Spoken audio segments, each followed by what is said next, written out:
पुराने fighter jets रेगिस्तान में क्यों सजे रहते हैं? सूखी हवा और कम नमी, जंग थमती है, रखरखाव आसान।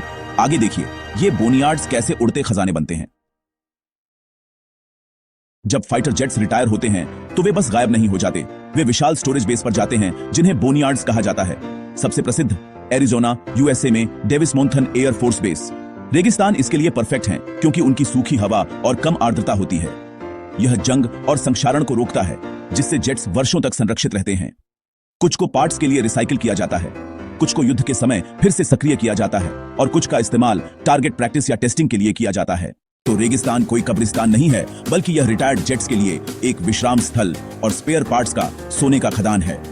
क्या आप कभी इन एयरक्राफ्ट बोनियार्ड्स में से किसी का दौरा करेंगे?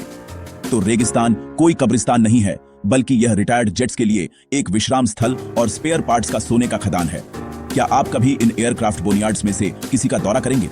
तो रेगिस्तान कोई कब्रिस्तान नहीं है, बल्कि यह रिटायर्ड जेट्स के लिए एक विश्राम स्थल और स्पेयर पार्ट्स का सोने का खदान है। क्या आप कभी इन एयरक्राफ्ट बोनियार्ड्स में से किसी का दौरा करेंगे?